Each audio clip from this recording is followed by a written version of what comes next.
The war that's been driving your mortgage rate up for weeks just went quiet, and rates dropped overnight because of it. But here's the problem: nobody's actually signed any peace deal. Today, we're covering two things: what just paused and why your rate reacted instantly, and second, what happens when a war takes a break. Let's get started. All right, so your mortgage rate just got cheaper overnight, and it's not because of the Fed, not because of inflation, but because the war just took a breath. For the third day in a row, America and Iran have stopped shooting at each other. That's it. That's the catalyst for rates going down, even if it's just a little bit. Because of that 72-hour pause, oil, which has been at $100 a barrel, opened today down nearly to $90 a barrel. The 10-year Treasury yield instantly fell to its lowest peak in over a week, and Freddie's 30-year fixed rate dropped by 8 basis points to 6.62%. So it sounds like good news, right?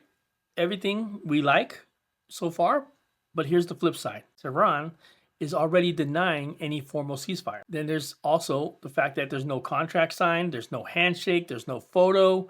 The entire market is rallying simply because nobody pulled the trigger today. And to make things even more interesting, the Fed meets today to decide whether to raise rates or to not raise rates.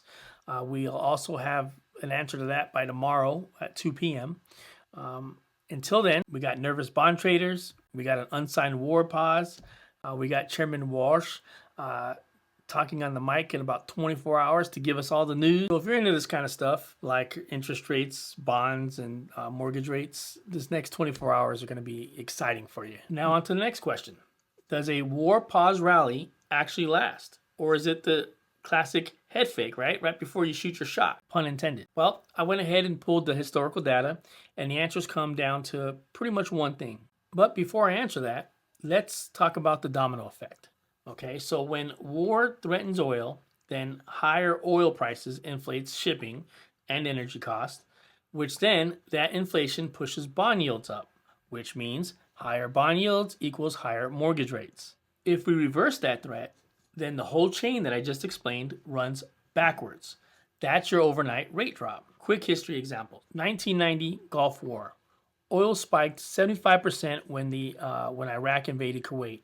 But once Kuwait came back online after America came and saved the day, that entire 75% price hike completely collapsed almost overnight. Then you have 2003 Iraq War. Crude oil jumps 24%. But within 3 months, a third of that price hike pretty much faded. Okay?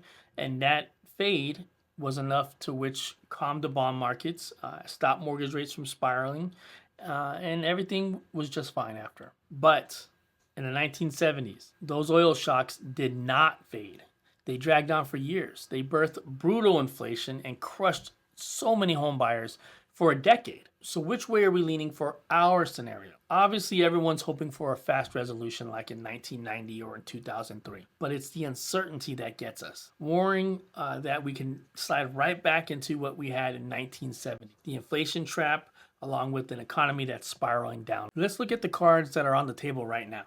Okay, we have an unverified peace deal. We have inflation at a standstill because of the 3-day war pause, and the Fed meeting tomorrow that has to pretty much factor in $90 barrel oil into their equation. Obviously, I can't verify any of this, but I wonder if the administration's given the Fed insider information with regards to the talks going on with Iran. You know, if I'm a part of the government and I know the Fed's meeting tomorrow, I would let the Fed know how the talks are going, because I want to do anything I can as president to prevent a Fed rate hike tomorrow, right? So I wonder if those two are talking. So what do you guys think? Do you guys think that we're going to be more like, is this Iran war that we're in right now going to be more like 2003, 1990, or is it going to be more like the 1970s where we went into a spiral? So that's all I got for you today. Hopefully some of this was helpful.